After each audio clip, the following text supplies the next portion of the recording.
Welcome to a journey through one of the most disturbing cases in American history. Today, we will dive into the shadows of the Appalachian Mountains, where three sisters became horror legends that history books have chosen to forget. Before we begin, leave it in the comments where you're watching from. Is anyone there near the mountains where it all happened? The year was 1873. The wounds of the Civil War, ended just 8 years earlier, were still bleeding across the United States. The South lay in ruins. Whole families had lost everything.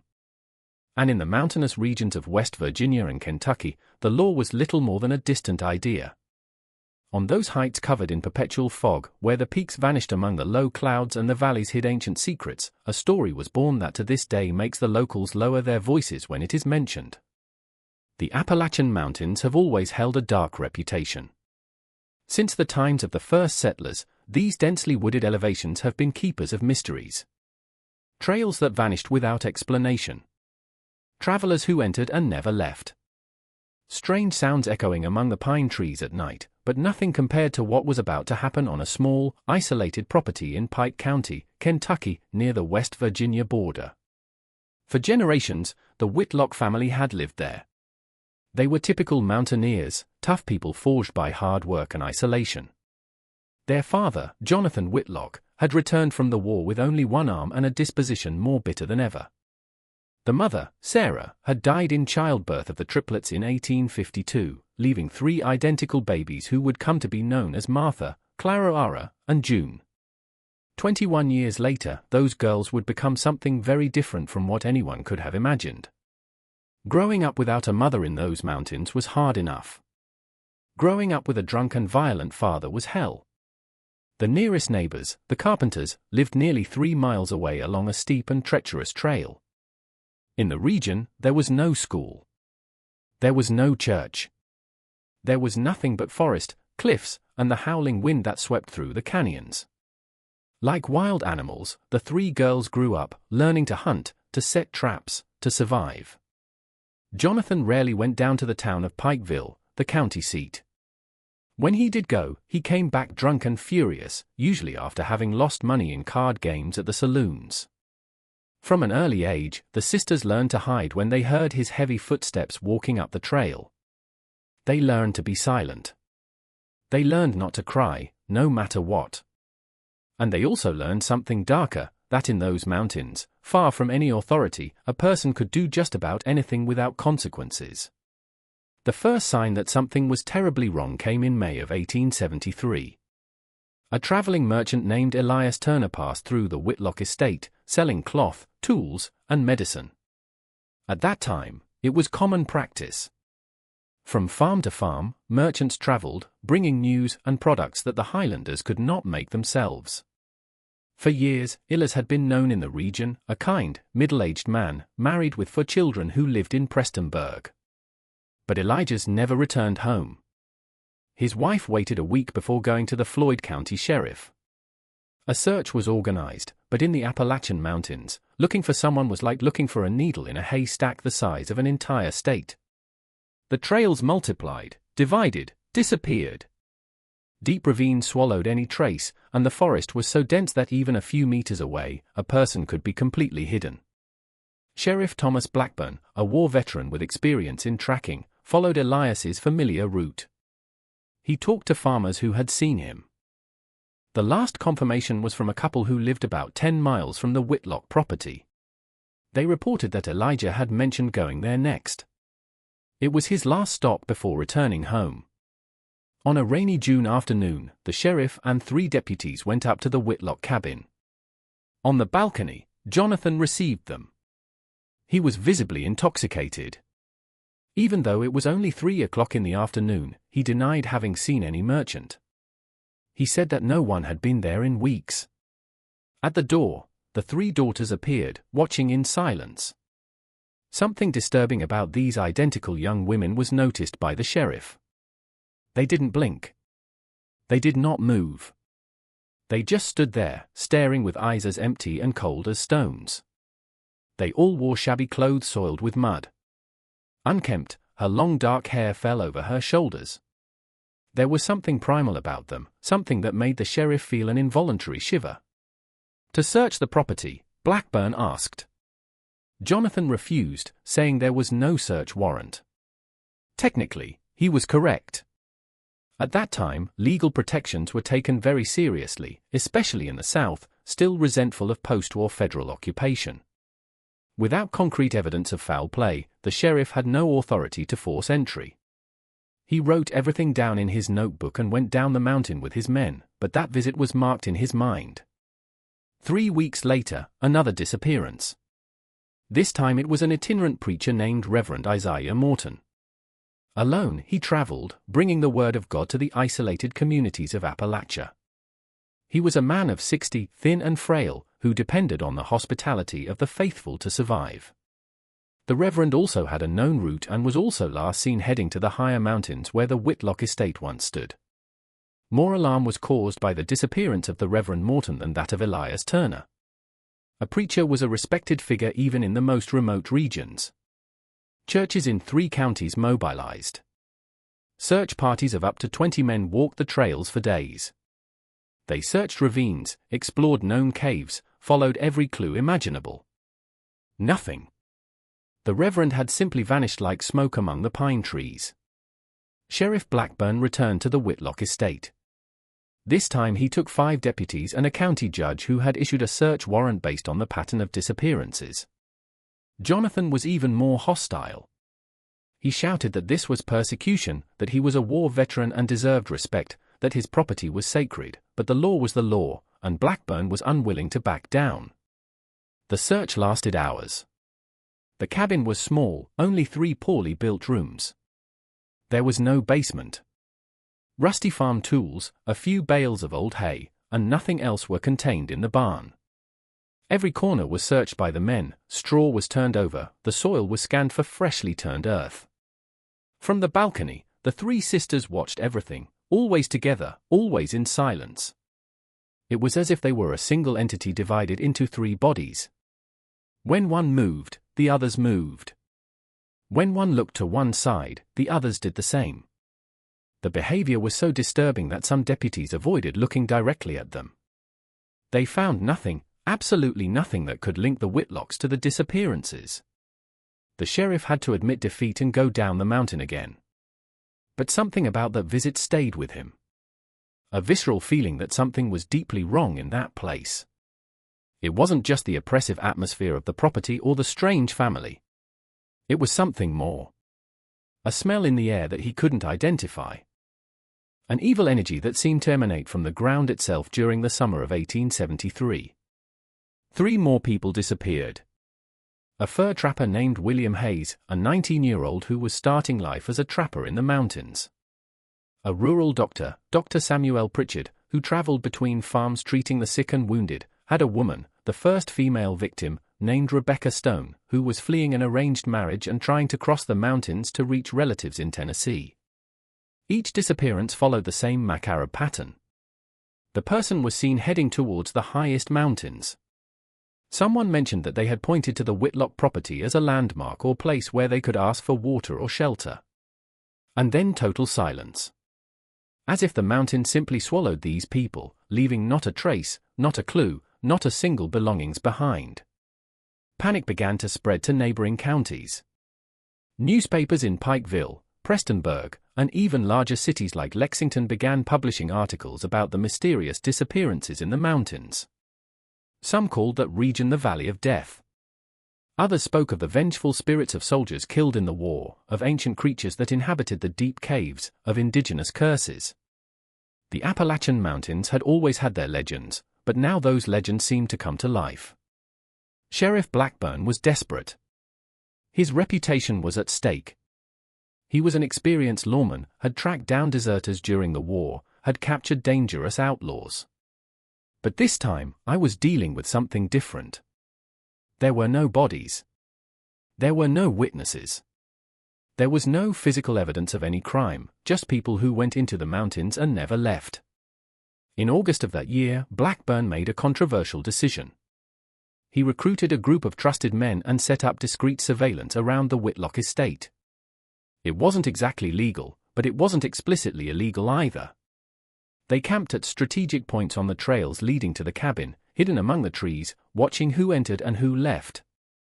It was a risky operation. If Jonathan found out, there could be violence, but the sheriff felt he had no choice. For 2 weeks, nothing happened. Jonathan would go down to Pikeville once or twice, always coming back drunk. The 3 sisters were rarely seen. They went out only to fetch water from the nearby stream or to hunt. Always together, always in silence. The men who observed them reported that they moved through the forest with supernatural skill, practically without making a sound, like predators born in those mountains. Then, one afternoon in September, everything changed. A lone traveler appeared on the main trail. He was a middle-aged man, well-dressed by the standards of the region, riding a bay horse. He carried saddlebags that seemed full and a rifle strapped to his saddle. The watchmen saw him pass and head toward the Whitlock property. They could not warn him without revealing his position. They had to watch helplessly as the man climbed the steep path until he disappeared among the trees. 2 hours later, the horse descended the trail alone. No rider, no saddlebags, only the saddle empty and the reins loose. The animal was nervous, neighing and turning its ears back as if it had witnessed something terrifying. The watchman managed to capture the horse and took it to the sheriff's camp. Blackburn made his decision immediately. He gathered all his men, a total of 12 well-armed deputies, and went up to the Whitlock estate. This time there would be no conversation. This time there would be no retreat. They arrived at dusk when the sun was already setting behind the distant peaks, tinting the sky blood red. The cabin was silent. Smoke rose from the chimney, indicating that there were people at home, but there was no movement. There was no sound, only that heavy, unnatural silence that seemed to envelop the place like a shroud. The sheriff knocked on the door. No one answered. He hit again harder, announcing his authority. Still nothing. He signaled for 2 deputies to force their way in. The door gave way easily. It was just leaning against it. The men entered with rifles drawn, prepared for anything. What they found was a disturbingly normal domestic scene. Jonathan was sitting at the table, a half-finished bottle of whiskey next to him. He was dead. His body was already cold, his eyes glazed, staring at nothing. There were no visible marks of violence. He seemed to have simply died sitting there, perhaps of a heart attack or stroke. The 3 sisters were sitting on the floor of the adjoining room, which served as a bedroom. They were holding hands, forming a circle, gently rocking back and forth.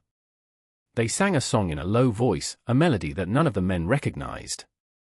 They did not react when the deputies entered. They didn't look up. They just kept singing, swaying as if they were in a trance.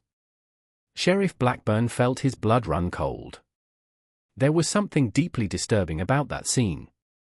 It wasn't just Jonathan's body or the sisters' bizarre behavior. It was the atmosphere of the place. The air felt thick, hard to breathe. The shadows in the corners seemed to move on their own. And that smell, now he could identify it. It was the smell of decay, subtle but unmistakable, coming from somewhere. One of the deputies, a man named Henry Walsh, who had a strong stomach and experience with violent deaths from the war, began looking for the source of the odor. It didn't take long. At the back of the hut, partially covered with straw and old planks, was a trap door. No one had noticed it in previous searches because it was well camouflaged and covered with dirt. Walsh looked at the sheriff. Blackburn nodded. 2 men lifted the trapdoor. What was revealed at that moment would forever change the history of that region. Below the trapdoor was a space that wasn't exactly a basement, but rather a natural cavity in the rock. The Appalachian Mountains are filled with these formations, caves, and creases created over millions of years by water and geological movement. Someone had discovered that opening and incorporated it into the structure of the hut. And inside, in the damp, cold dark of the stone, were the belongings of at least 10 different people, clothes neatly folded and stacked, boots of different sizes, saddlebags with groceries still inside, a Bible with the name of the Reverend Isaiah Morton engraved on the cover, tools of a merchant, medical instruments that could only belong to Dr. Pritchard, a woman's dress that was certainly by Rebecca Stone. Each object told a story. Each piece was silent evidence of a life interrupted, but there were no bodies. That was the most disturbing detail of all. All those belongings, all those evidences of crimes, but no physical trace of the victims. The men descended with flashlights, explored every inch of that cavity. It measured approximately 5 m wide by 8 m long, with enough height for a man to stand only in the center. The walls were of damp limestone. The ground was compacted earth. There were strange marks on the walls, symbols scratched on the stone that no one could decipher. Meanwhile, the three sisters continued singing.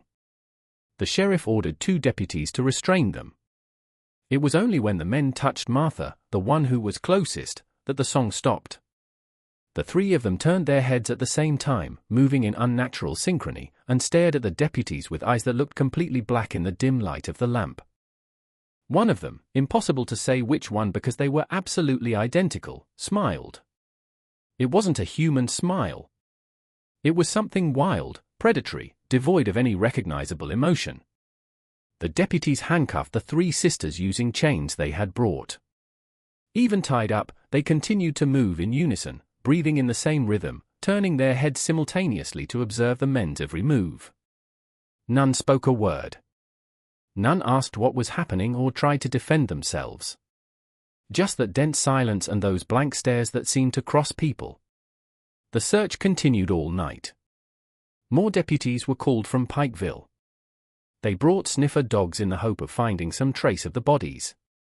The animals were agitated near the cavity, barking and growling, refusing to descend. One of the dogs, an experienced bloodhound used in crawls, simply laid down and began howling, a pitiful sound that echoed through the mountains and sent shivers down their spine. At dawn, as the cold grey light of autumn began to illuminate that cursed property, they made an even more disturbing discovery. Behind the barn, in an area covered with dense vegetation, there were signs of old fires, lots of bonfires. The ground was marked by circles of blackened stones. And among these marks scattered over the earth were fragments of bones, too small to identify with certainty, but clearly bones that had been exposed to intense fire. One of the deputies vomited. Another began to pray aloud. Sheriff Blackburn, a man hardened by years of war and violence, felt his hands shake as he jotted everything down in his notebook. He had seen men killed in battle. He had seen cities burned. He had seen the worst that human beings can do to each other. But that was different. It touched on something deeper and darker than ordinary violence. The 3 sisters were placed in a cart requisitioned from a neighboring farm. Even though they were physically separated, with Martha sitting in the front, Clara in the middle, and June in the back, they continued to move in the same way. When one tilted her head, the others did the same. When one blinked, the others blinked. It was as if they shared a single mind distributed in 3 bodies. The men who guarded them avoided looking directly at them. There was something about these young women that defied comprehension, something that made even the bravest feel primal fear. The descent from the mountain took hours. The cart followed slowly along the uneven track, swaying dangerously on some steep sections. The sisters showed no discomfort. They didn't ask for water. They didn't complain about the currents. They didn't try to talk to each other. They just sat there with that otherworldly stillness, as if they were waiting for something that only they knew what it was. By the time they arrived in Pikeville, it was already mid-afternoon. News traveled fast at that time, even without telephones or telegraphs in the countryside. Messengers on horseback had spread the word. A crowd gathered on the main street when the wagon appeared. There must have been about 200 people there, maybe more, relatives of the missing victims. Curious potential vigilantes. The atmosphere was tense, charged with anger and fear. The sheriff had to position his men around the wagon to prevent the mob from advancing. Some shouted for immediate justice. Others demanded that the sisters reveal where the bodies were. But the 3 of them remained in absolute silence, their faces pale and expressionless, like lifeless porcelain masks behind them. Not even the hatred of the crowd seemed to touch them. It was as if they existed in a separate world, isolated from any human emotion or consequence. The Pikeville jail was a modest wooden stone building with only 4 small cells. The sisters were placed in separate cells, a decision by the sheriff who wanted to break that strange connection between them. For the first time since they were captured, they fought back. When the deputies began to separate them, the 3 began to shout. They were not shouts of words, but high-pitched inhuman sounds that made several men cover their ears. It was a perfect unison. 3 voices producing exactly the same note at deafening volume. The sound lasted for perhaps 30 seconds before stopping abruptly. The sisters entered their cells without further resistance. But now, separated, something had changed. Each one retreated to a corner of her cell and stood there, motionless as a statue, staring at the wall. They did not lie down. They didn't sit down. They just stood up perfectly still for hours on end. The guards guarding them reported that it was impossible to tell if they were awake or asleep. His eyes remained open, but they did not blink. Her breasts barely moved with her breath. That night, strange events began to happen in the Pikeville jail. The sheriff had left 2 guards on duty, experienced men named Robert Mills and James Crawford. At around 11 o'clock in the evening, Mills reported hearing whispers coming from the cells. These were not clear words, just low, rhythmic murmurs that seemed to come from all 3 cells at once. As he approached to investigate, the whispers stopped instantly. The 3 sisters remained in their positions, facing the walls, apparently without having moved even a millimeter. At 2 o'clock in the morning, Crawford swore he saw one of the sisters.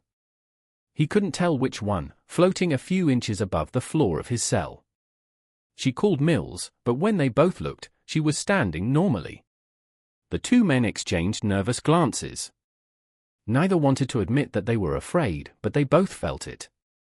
There was an oppressive presence in that building, as if the very walls were impregnated with something evil.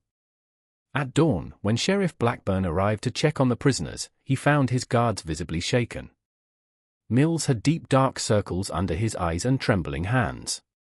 Crawford was pale and in a cold sweat despite the crisp morning air. Both asked to be relieved of that task. Blackburn did not argue. He himself felt the heavy atmosphere when he entered that corridor where the sisters were confined. Meanwhile, the investigation into the Whitlock estate continued. More men had been sent along with the county's medical examiner, Dr. Albert Brennan. Jonathan's body was examined right there on the table where he had died. Brennan found no signs of violence or obvious poisoning. The man simply appeared to have died, possibly of heart failure related to chronic alcoholism. But there was something that intrigued the doctor. Jonathan's eyes were extraordinarily dilated, his pupils huge, as if he had seen something terrifying in the final moments. Analysis of the bone fragments found near the fires has brought confirmation of what everyone feared. They were human bones, small fragments of skulls, pieces of ribs, fragments of long bones of the legs and arms. All had been exposed to extremely high temperatures. The doctor estimated that it would take fires kept burning for many hours, perhaps whole days, to reduce human bodies to that state. It was a meticulous, almost ritual process that spoke of planning and repetition. Even more disturbing was the discovery of a diary. It was hidden under a loose board in the sister's room, wrapped in an oiled cloth to protect it from moisture. The diary belonged to Sarah Whitlock, the mother who had died in childbirth 21 years earlier. The entries were irregular and difficult to read, written in shaky handwriting and smeared in several places, but the content was revealing in ways that no one expected. Sarah wrote about her difficult pregnancy, about disturbing dreams I had every night. Dreams of 3 shadowy figures who visited her, who whispered things in a language she didn't understand, but somehow understood perfectly. She wrote about waking up with strange marks on her skin, scratches she didn't remember receiving, about the growing feeling that I was carrying something that wasn't entirely human. The final entries written days before the birth were almost illegible. Sarah described visions of 3 identical girls who would grow up to become something terrible. She begged God for forgiveness, though she didn't make it clear what she was asking for forgiveness for. It mentioned an ancient cave deep in the mountain, a place where the Cherokee natives who lived there before the settlers performed rituals that have been forgotten over time. She said that she felt the presence of that place calling for her, pulling the children in her womb. The last diary entry was just a line written in large irregular letters that ran across the page like a silent cry. "They're not mine. They belong to the mountain." Sheriff Blackburn read those words sitting on the porch of Whitlock cabin, watching the sun set over the distant ridges. He was not a superstitious man. He had seen enough of the real world not to believe in ghosts or spirits. But he held that diary in trembling hands, feeling the weight of the words of that woman who had been dead for so long. There was something about that mountain, something predating the Whitlocks, predating perhaps the settlers themselves, and somehow the three girls were connected to it. Back in Pikeville, preparations were being made for the trial. The county prosecutor, a man named Nathaniel Pierce, was mounting the case against the sisters. It was a complex legal situation. They had abundant circumstantial evidence, the belongings of the victims, the bone fragments, the clear pattern of disappearances, but they had no identifiable bodies. They had no witnesses to any crime, and they had no confessions. The three sisters simply did not speak. Pierce brought in experts from Lexington, an experienced prosecutor who had worked on serial homicide cases, although the term was not yet used at that time. A psychiatrist, a rarity in the region, who examined the sisters through the bars of their cells. The psychiatrist, Dr. Heinrich Müller, a German immigrant with a European education, spent 3 days observing the young women. His report was disturbing. According to Müller, the three did not show normal signs of human consciousness. They did not react to external stimuli in the expected way. They showed no fear, anger, sadness, or any recognizable emotion. When he tried to talk to them, there was no answer, not even acknowledgement that someone was talking. It was as if they existed in an altered state of perception, disconnected from the reality shared by most people. More disturbing was the observation that even though they were physically separated in cells that did not allow eye contact with each other, the three continued to demonstrate synchronized behaviors. When one moved, the others moved moments later, performing the same gestures. When one ate, the others began to eat at the same rate. It was impossible according to the laws of known nature, but it was happening before the eyes of multiple witnesses. Müller writes in his report using careful and scientific language that the sisters could be suffering from a severe and previously undocumented form of falata, a psychiatric condition where delusions are shared among close individuals. But even he admitted that it didn't fully explain what he was observing there. There was something beyond conventional psychiatry operating there. News of the case spread beyond local counties. Newspapers in Louisville, Cincinnati, and even New York sent correspondents to cover what was being called the case of the devilish triplets of Appalachia. Sensationalist articles filled the pages, mixing facts with speculation and fantasy. Some newspapers claimed that the sisters were witches. Others suggested demonic possession. There were even theories that they were hybrids of humans with some mountain creature, descendants of obscure experiments carried out by crazy colonizers. The trial was scheduled for the 15th day of October, 1873. The Pike County Courthouse was not large, a modest room with a capacity of perhaps 50 people seated. But that day, hundreds crowded outside trying to get a seat to witness what promised to be the most extraordinary event in the region's history. Justice Cornelius Hammond, a 62-year veteran who had presided over that court for more than 20 years, had never dealt with anything remotely like it. The three sisters were brought in chains. This time they wore simple dresses provided by the sheriff's wife, as their original clothes had been confiscated as evidence. Even dressed in a civilized way, there was something fundamentally wild about them. Her hair had been combed, but it was already unkempt again. Their pale faces remained completely expressionless. They walked in perfect synchrony despite the chains, as if they were a single entity moving through three physical forms. Prosecutor Pierce presented his case with methodical efficiency. He called witness after witness.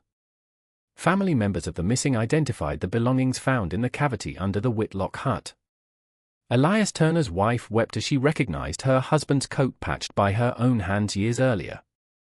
Reverend Morton's children confirmed the Bible with their father's name engraved. Rebecca Stone's sister identified the dress through a specific detail in the embroidery she had done herself. The coroner presented his analysis of the bone fragments.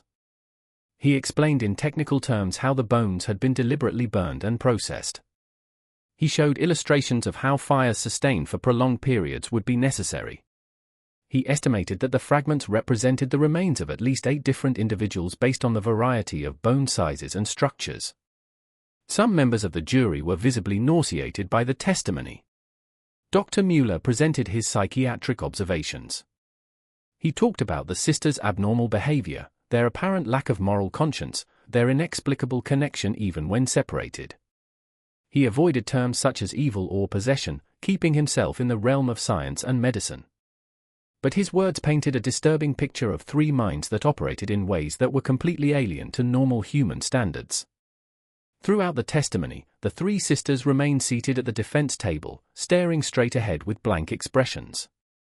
They did not react when the victim's belongings were shown. They showed no emotion when family members cried in the witness stand. It was as if they were completely disconnected from everything that was happening around them, or as if they simply didn't care. The defense was conducted by a court-appointed attorney, a young man named Thomas Aldridge, who had graduated from law school just 3 years earlier. It was an impossible task and he knew it. His clients were not cooperative at all. They did not answer his questions. They did not provide any information that could help in their defense. He tried to argue that the evidence was circumstantial, that there was no definitive proof of murder without identifiable bodies, that his trial was being conducted in an atmosphere of public hysteria that made impartial justice impossible. But his arguments rang hollow even to himself. The truth was that everyone in the room, including the 12-man jury of the county, had already formed their opinions. The 3 sisters were guilty. Perhaps not in the strict legal sense, but in a deeper and more primitive sense. They represented something dark and ancient that civilized people preferred to believe no longer existed in the modern world. On the 3rd day of the trial, something extraordinary happened. One of the sisters, Martha, according to the identification the sheriff had made based on a small scar on her left hand, turned her head slowly and looked directly at the jury. It was the first time that any of them had shown conscious recognition of what was happening around them. His gaze ran over each of the 12 men, lingering on each face for a few seconds. There was no threat in that look. There was no supplication. There was only an evaluative and cold quality, like a predator studying potential prey. Several jurors averted their eyes, unable to sustain that eye contact. One of them, a sturdy farmer named Jacob Miller, who had a reputation as a tough and fearless man, visibly palled. He would later tell others that when Martha looked at him, it felt as if she could see through him, as if she was reading not only his thoughts, but something deeper, something in the very essence of his soul. After going through all the jurors, Martha turned her attention to Judge Hammond. For a long moment, the 2 figures stared at each other through the courtroom. The judge, to his credit, did not look away. He was a man of faith and law, who did not believe in allowing himself to be intimidated. But even he felt something deeply disturbing in that eye contact. There was an intelligence there, ancient and vast, that should not exist behind the eyes of a 21-year-old girl raised in a secluded cabin in the mountains. Then Martha smiled. It was only a slight arching of the lips, but it completely transformed her face. There was no humor in that smile. There was no joy. There was only something that reminded the satisfaction of a puzzle being solved or a plan coming to the expected conclusion. And then, for the first time since her capture, she spoke. Her voice was surprisingly soft, almost musical, but there was a quality to her that made people feel goosebumps. She said only 6 words spoken in perfectly clear English and without a regional accent. "You can't kill the mountain." That was all. After those 6 words, Martha turned her attention forward and returned to the state of empty stillness of the previous weeks. But those words hung in the air of the courtroom like toxic smoke. Some onlookers began to whisper to each other. The judge slammed his gavel demanding order, but everyone had heard it, and everyone was trying to process the meaning of those enigmatic words. The jury deliberated for only 2 hours. They came back with a guilty verdict on all charges. 11 cases of first-degree murder, the number of victims that could be definitively linked to the disappearances. Judge Hammond set sentencing for the following week. In that time and region, there was only one punishment for multiple murder, the death penalty. The three sisters would be hanged. The news spread quickly. Crowds began to arrive in Pikeville from all the surrounding counties. Some came for justice, wanting to see the murderers pay for their crimes. Others came out of morbid curiosity, wanting to witness an event that would be remembered for generations. Merchants set up stalls selling food and drink. It was almost a festival atmosphere, something that made Sheriff Blackburn deeply uncomfortable. The night before the scheduled execution, even stranger events began to occur. The sheriff had beefed up the guard, putting 6 armed men in jail. He did not trust the crowd that grew in the streets. There was drink flowing freely in the saloons, and drunken crowds could quickly turn into violent mobs. He would not allow a lynching under his watch, no matter how guilty the prisoners were. Around midnight, all 6 guards reported hearing chants coming from the cells. It wasn't the 3 sisters singing. There were multiple voices, dozens of them, echoing through the stone walls as if coming from far away. The voices sang in a language that none of the men recognized. It wasn't English. It wasn't Spanish. It wasn't any of the indigenous dialects that some of the guards had heard in their lives. It was something older with rough, guttural sounds that seemed to hurt the ears. One of the guards, a young man named Peter Sullivan, swore that the shadows on the walls began to move independently of the light sources. He saw dark shapes sliding around corners, shapes that suggested human figures, but distorted in ways that shouldn't be possible. Another guard, Matthew Price, reported feeling a drastic temperature drop in the cell corridor, his breath becoming visible in the cold air despite it being October, and the temperature outside being mild. At 3 o'clock in the morning, the singing stopped abruptly. The silence that followed was somehow worse than the strange sounds. It was a heavy, expectant silence, as if the whole chain was holding its breath. The guards checked the cells. The 3 sisters were in their usual positions, standing in the corners, staring at the walls. But now there was something different. On the walls of each cell, scratched on the stone with some sharp tool, were intricate symbols. No one had seen or heard the sisters doing that. The symbols were intricate, forming geometric patterns that seemed to move when looked at directly, creating disturbing optical illusions. Sheriff Blackburn was called immediately. When he arrived and saw the symbols, he felt something he had not experienced since his bloodiest days of the war. Genuine primitive fear. I couldn't explain why. They were just marks on the stone. But there was something about them that touched an older part of the human brain. The part that still remembered when our ancestors were afraid of the dark and the unknown. He ordered the cells to be cleaned and the walls scraped. But when the men tried to erase the symbols, they found that they had been engraved deep into the stone, much deeper than would be possible with human fingernails or the only metallic objects the sisters had access to, which were the chains of their handcuffs. It would have taken hours of hard work with appropriate tools to create those marks, and no one had heard anything. The dawn of the 23rd of October, 1873 arrived with grey skies and low clouds. A dense fog covered Pikeville, something unusual for that time of year. Visibility was reduced to a few meters. The crowd that had gathered during the night was now silent, watching the jail through the mist like specters awaiting a macabre spectacle. The execution was scheduled for 9 o'clock in the morning. The scaffold had been built into the back of the jail, a simple wooden structure with 3 ropes swaying gently in the damp breeze. 3 ropes for 3 assassins. The executioner was a man brought from another county, someone with experience in this dismal job.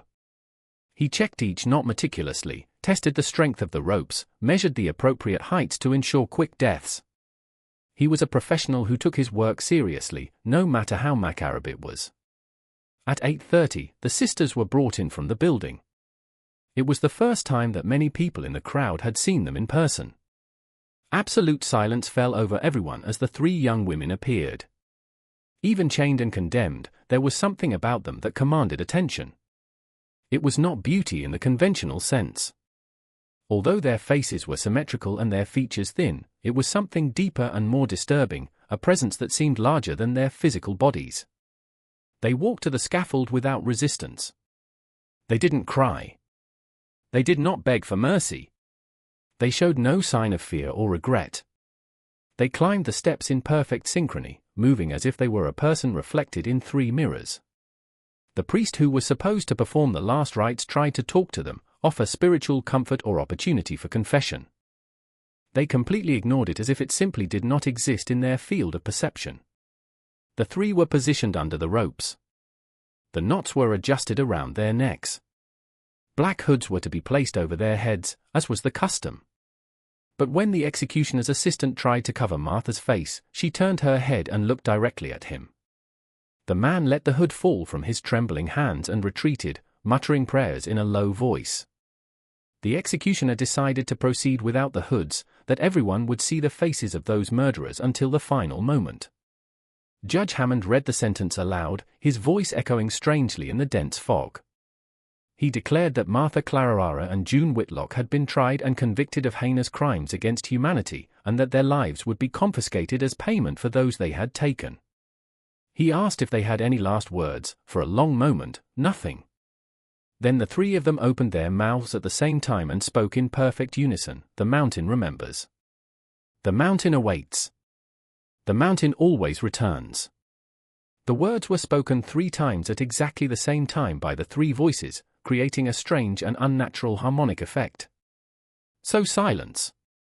The executioner looked at the judge. Hammond nodded. It was time. The executioner pulled the lever that released the trap doors under the feet of the convicts. The 3 bodies fell simultaneously. The string stretched with dry, terrible sounds. Normally, a correctly calculated fall would result in instant death from neck breakage. But something went wrong. The 3 sisters did not die immediately. They hung around, bodies writhing for a time that seemed like an eternity, but was probably less than a minute. And throughout that horrible time, they kept moving in sync. When one leg kicked, the other 2 made the same movement. When one arm contracted, the other 2 contracted identically. Some spectators turned around, unable to watch. Others prayed aloud. The doctor present to confirm the deaths watched with horrified fascination. Finally, the movement ceased.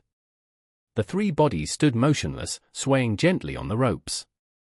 The doctor waited the regulation 5 minutes before approaching to check the pulses. He climbed on stools, touched each neck. There was no heartbeat. The 3 Whitlock sisters were dead. But then something happened that would make that day a legend whispered for generations.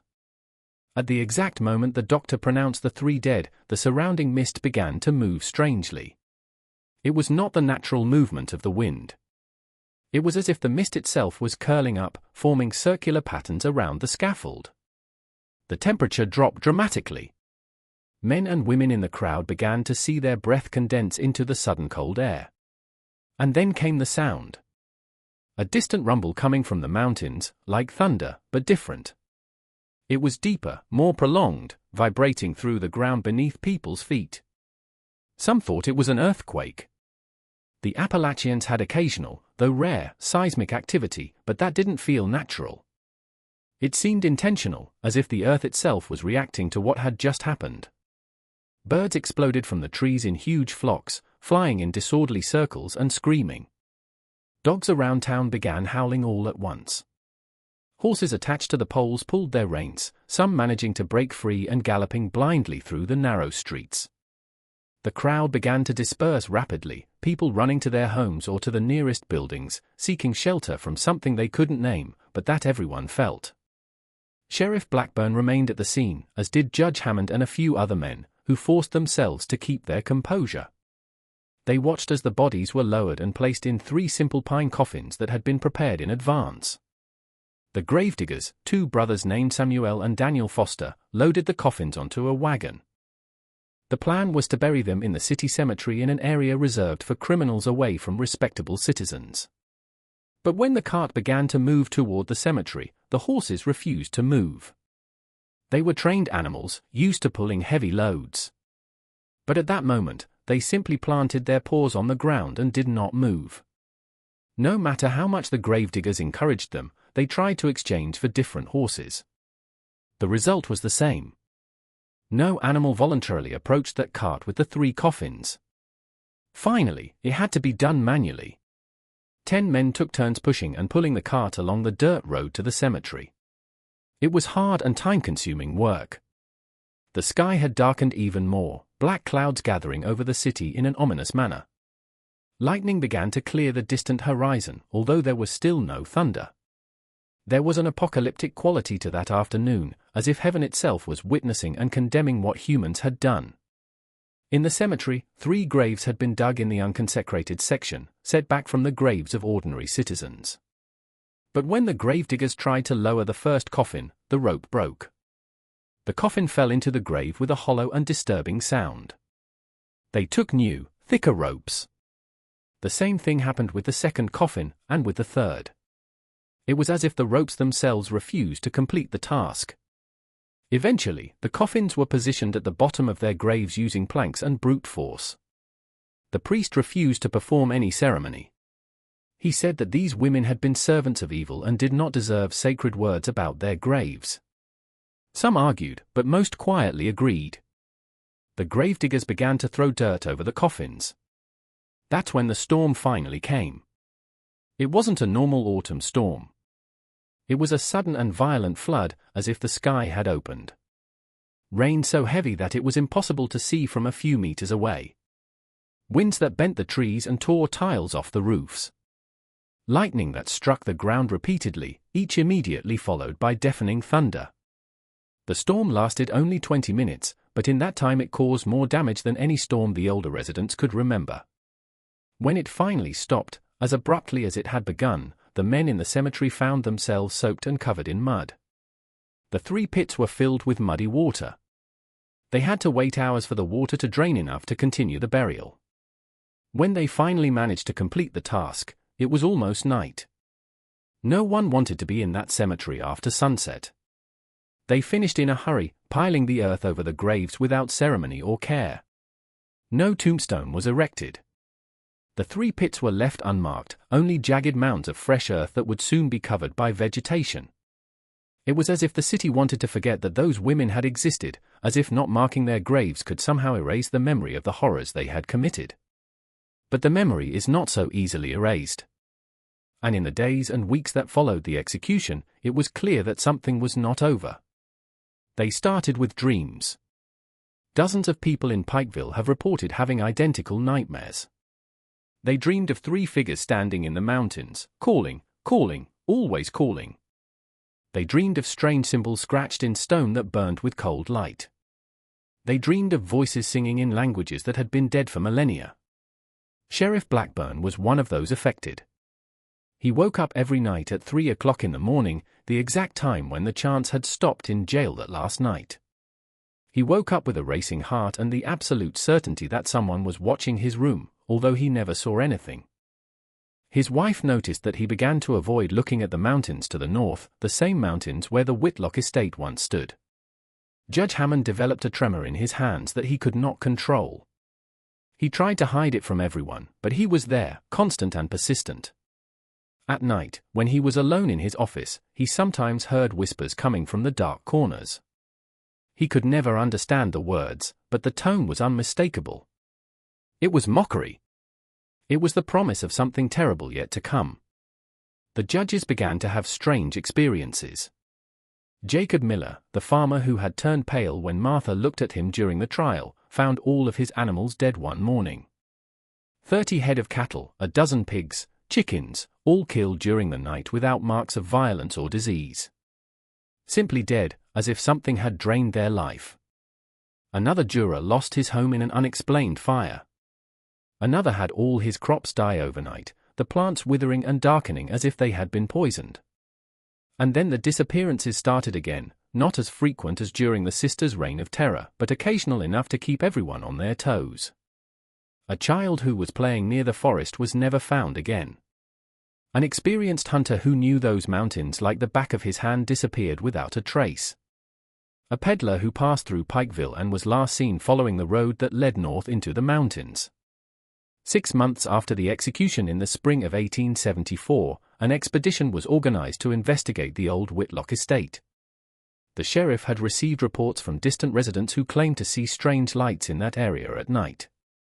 They were not ordinary bonfire lights, but something different. Lights that seemed to move between the trees with their own purpose, that flashed in regular patterns, that sometimes formed circles or other impossible geometric shapes. Blackburn assembled a group of 15 men, all armed and experienced. They took supplies for several days, camping equipment, and powerful lamps. The climb up the familiar trail was more difficult than before. The vegetation had grown aggressively over the winter, as if the forest itself was trying to reclaim that place and erase any evidence of human occupation. Branches blocked the way in places where the trail used to be clear. Roots had sprouted through the beaten earth, creating dangerous obstacles. It took them 2 days to reach the property. When they finally emerged from the dense forest and saw the hut, they all stopped involuntarily. The place had changed. The hut was still standing, but it seemed to be deteriorating at an impossible rate. The wood was rotting and covered in moss, as if decades had passed instead of just 6 months. The roof had partially collapsed. The windows were all broken, although no one knew how or why. The place had a quality of ancient ruin, something that should have taken years to happen, but had occurred in months. More disturbing was the feel of the place. All the men felt it immediately. It was a heavy oppression in the air, a sense of being watched by invisible eyes, a primitive certainty that they were not welcome. The horses they had brought were restless, neighing and trying to get back along the trail. They had to tie them tightly to trees far from the cabin where they seemed less agitated. The sheriff and his men approached the ruined structure cautiously. The front door was open, hanging only on a hinge. The interior was dark and cold, even with the spring sun shining outside. They entered with lanterns lit. The furniture had rotted, covered in fungus and mold. The ground was damp and unstable in places. But it wasn't the physical state of the cabin that caught his attention. They were the symbols. The interior walls were covered with the same symbols that had been found in the jail cells, but here they were on a much larger scale and complexity. They covered every inch of available surface, woven into intricate patterns that made the eyes ache when looked at for a long time. Some of the men swore that the symbols moved when they were not looked at directly, rearranging themselves into new configurations. One of the deputies, a young man named William Carter, who had not been involved in the original case, laughed nervously and said that they were just gibberish. He reached out and touched one of the symbols. The moment his fingers made contact with the marked wood, he screamed and pulled his hand back. There was a burn on his palm, red and painful, although the wood was cold to the touch. Carter wrapped his hand in a cloth and stood pale and quiet for the rest of the expedition. They descended into the cavity under the hut. The trap door was open, as they had left it months before. The improvised wooden staircase was rotten, but still usable. 3 men descended, including the sheriff. The space was exactly as they remembered it, except for one thing. In the center of the cavity, where before there was only a dirt floor, there was now a hole. It wasn't big, maybe a foot in diameter, but it felt deep. Incredibly deep. When they threw a stone inside, they didn't hear it hit the bottom. From somewhere deep in that hole came a sound. It was faint, barely audible, but it was there, a low, steady hum, as if something very large were vibrating in the bowels of the earth. And occasionally mixed in with the buzzing, there was something that could be voices, singing, always singing, the same strange melody that the guards had heard in jail that last night before the execution. The sheriff ordered them to leave the cavity immediately. There was something about that sound that tapped into primal fears. Something that told an ancient part of the human brain to run, to move away, never to come back. When they emerged, they all silently agreed that the hole should be sealed. They began to throw large stones into it, trying to fill it. But no matter how many stones they threw in, the hole remained empty. It was as if they were throwing objects into a bottomless abyss that simply swallowed everything. Eventually, they gave up. They covered the trapdoor with heavy planks and stones, as much weight as they could accumulate. They knew it would be of no use, but they needed to do something. The feeling of helplessness was overwhelming. They had executed the 3 sisters. They had won, but somehow it didn't feel like a victory. It just seemed like the end of a chapter in something much bigger and older. They decided to burn the hut. It was the only way to ensure that no one else would be attracted to that place, that no one else would come into contact with those symbols on the walls. They piled dry wood around the structure, poured kerosene they had brought, and set it on fire. The flames caught on quickly, rising high in the afternoon sky. The rotten wood burned with surprising intensity, as if it was eager to be consumed. But when the fire reached the walls with the symbols, something strange happened. The flames took on colors that should not exist. Deep greens and purples that hurt the eyes. Blues so intense that they looked cold instead of hot. And from the smoke that rose came sounds. It wasn't just the normal cracks of burning wood. They were voices again, shouting or singing, or perhaps both, in languages that no man alive could understand. The men retreated, watching from a safe distance as the hut was consumed completely. It took hours. The fire burned with unnatural intensity until there was nothing left but ashes and a few blackened stones from the foundation. And when it finally went out, when only faint embers remained, the sheriff noticed something disturbing. The ashes were not normal ashes. They were black as coal, but when touched, they didn't get dirty. They were instantly cold, as if they had never been in contact with fire, and in some places the ash had settled in patterns, the same symbols that were on the walls. That night they camped at a considerable distance from what remained of the Whitlock property. No one slept well. Everyone heard sounds coming from the surrounding forest, steps that did not belong to any known animal, branches breaking as if big things moved between the trees, and always that distant corner coming from somewhere deep in the mountain, three voices in perfect harmony, singing a melody that seemed to predate humanity itself. At dawn they left quickly. The descent was faster than the ascent, driven by the collective desire to leave that place behind. When they finally emerged from the mountains and saw Pikeville in the distance, everyone felt a palpable relief. But they also knew, without having to argue, that nothing had been resolved. The three sisters were dead and buried. The hut was destroyed, but the mountain remained, and the mountain remembered. In the years following the 1874 expedition, the story of the Whitlock sisters became part of dark Appalachian folklore, but it was not counted as entertainment. It was whispered as a warning. The locals learned to avoid certain areas of the mountains, especially near what had been the Whitlock estate. Experienced hunters who once walked those trails without fear now made long detours to avoid going there.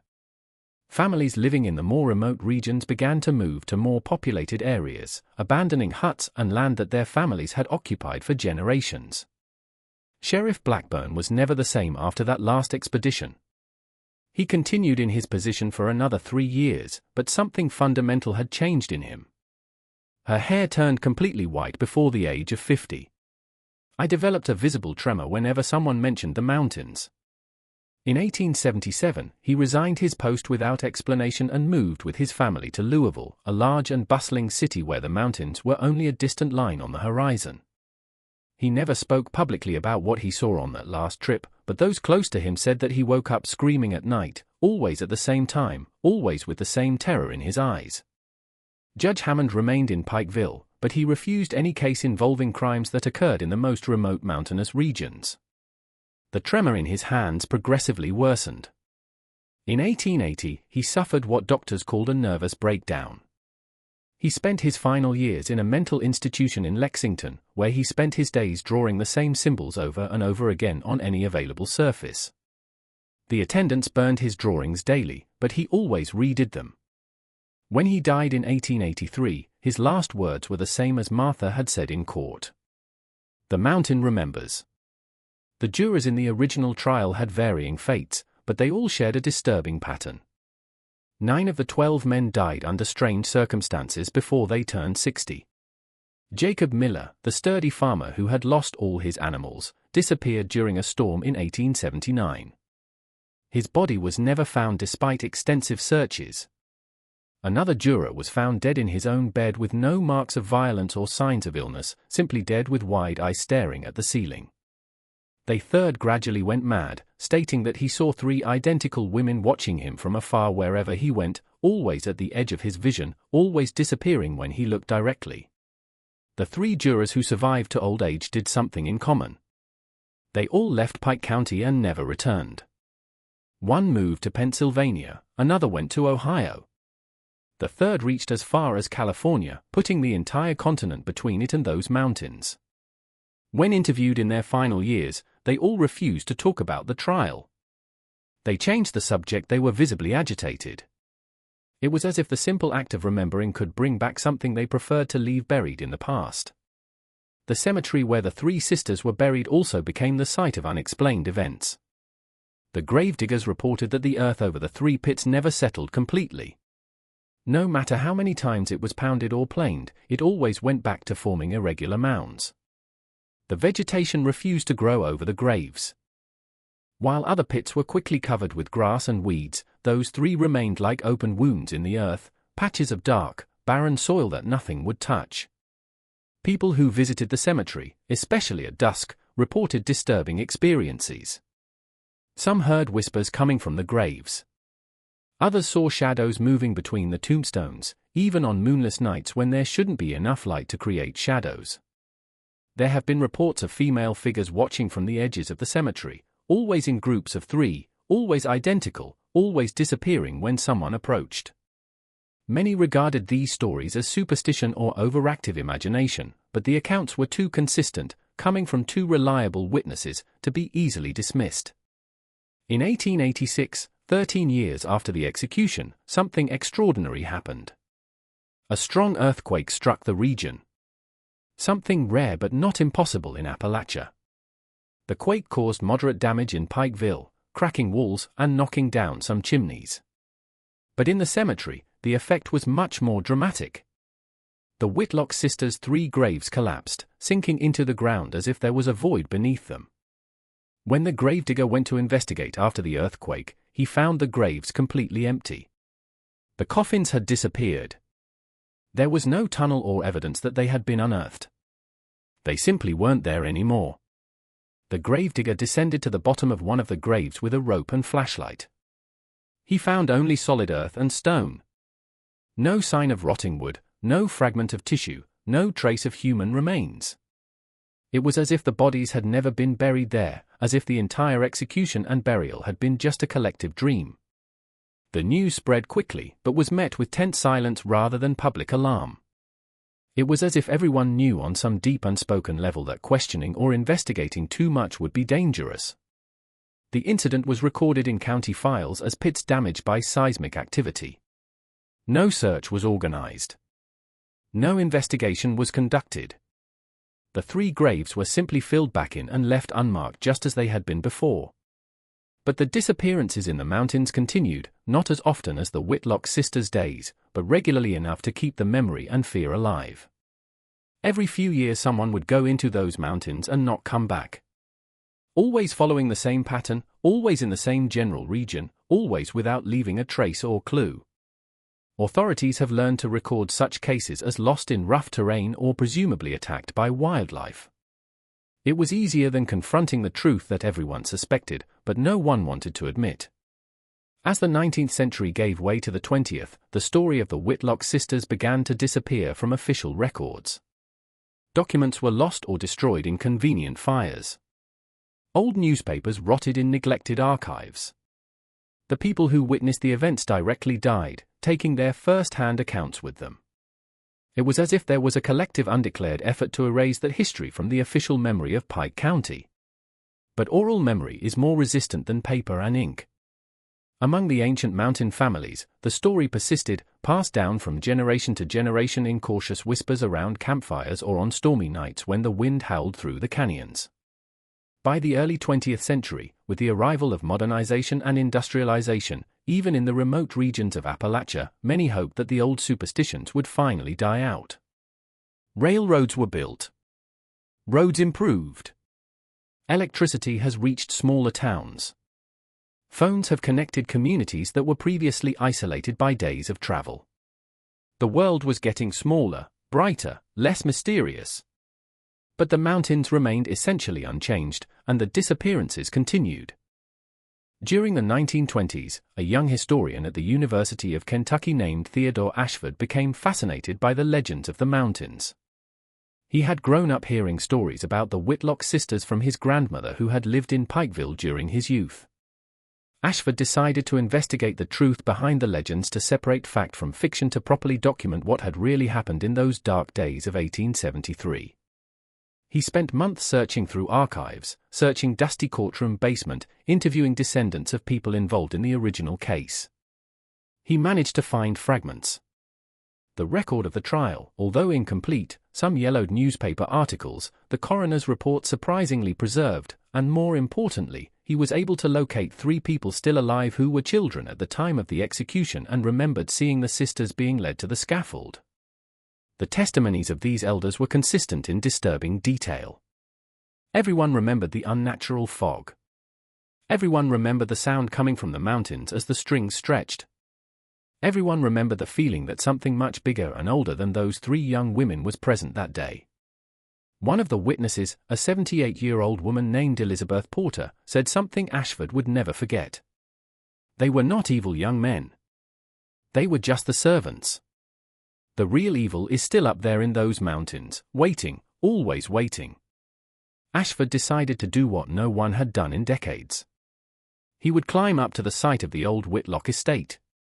He would document what was left. Perhaps he would find physical evidence that could give more context to the story. It was the summer of 1927. He set out alone against the advice of virtually everyone he spoke to, carrying camping gear, a camera, and notebooks.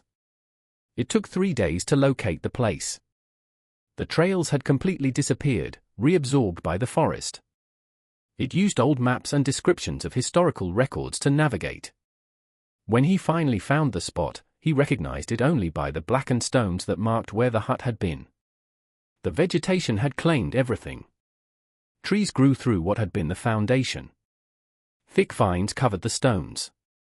But there was something in the air, a quality he couldn't define, but that made him feel deeply uncomfortable. Ashford took photographs. He took measurements. He wrote everything down meticulously.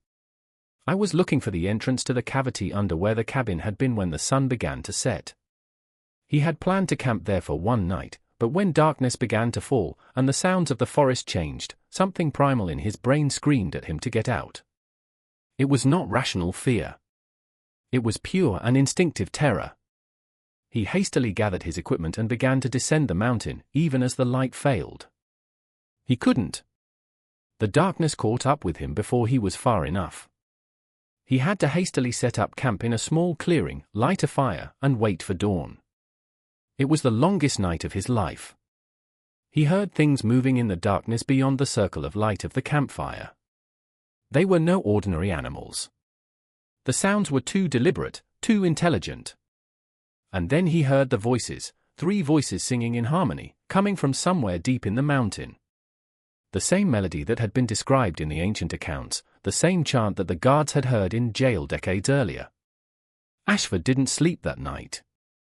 He sat with his back against a tree, constantly feeding the fire, praying that dawn would come soon. When he finally arrived, he went down the mountain faster than he had climbed, practically running on the steepest sections. His photographs, when developed, showed only vegetation and stones. But in several of them, there was something strange. Shadows that did not correspond to any visible light source, blurred shapes in the background that could be defects of the film, or could be something more. Ashford never published his research. The materials he had collected were found after his death in 1952, stored in a box in the attic of his house with a note attached. Some stories are not to be told. Some truth should not be known. Let the mountains keep their secrets. His family donated the materials to the university's archives, where they remain to this day, rarely consulted, almost forgotten. But the story doesn't end there. Even today, more than 150 years after those terrible events of 1873, residents of the mountainous regions of eastern Kentucky and West Virginia still know the story. They still avoid certain areas. They still whisper warnings for visitors and tourists thinking of exploring the most remote parts of Appalachia. Rangers report occasional disappearances. Hikers who go off marked trails and are never found. Experienced hunters who have known those mountains for decades but who somehow get lost and disappear. And there are the reports. There are always reports. People who swear they saw 3 identical women watching from afar in the mountains. Always dressed in an old-fashioned way. Always completely immobile, always disappearing when someone blinks or looks away. Campers who hear strange songs at night.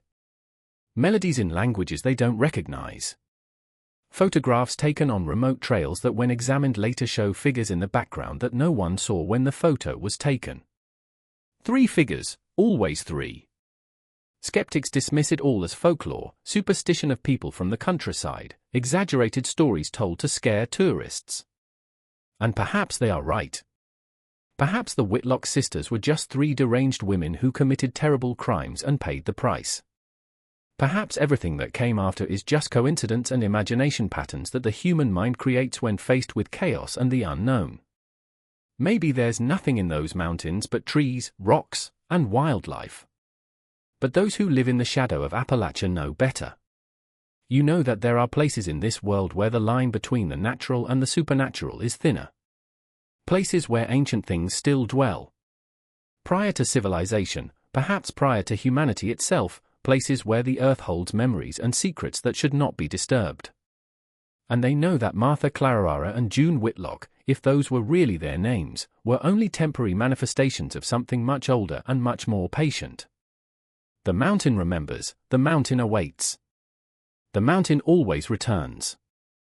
Those words echo through the decades, as true today as they were on that dark October morning when they were first spoken. And on moonless nights, when the wind blows cold through the canyons and the pine trees whisper ancient secrets, some still hear that distant song coming from the depths of the earth. 3 voices in perfect harmony, singing a melody that existed before words that will exist after the last word is forgotten. The Whitlock sisters were too bad for the history books. So bad that their history was erased, buried, intentionally forgotten. But forgetting is not the same as disappearing. And there are things in this world, in the shadows of the ancient mountains, that cannot be killed by ropes or burned by fire or quenched by time. There are things that just wait and they wait and they wait. If you've made it this far on this journey through one of the most disturbing and forgotten cases in American history, I hope you found something that makes you think about the mysteries that still exist in this world. If this story touched you in any way, leave your comment below telling us what you think. Subscribe to the channel for more dark and forgotten stories like this one. Turn on the notification bell so you don't miss any of the disturbing cases we bring you every week. And if you know someone who appreciates true historical mysteries, share this video.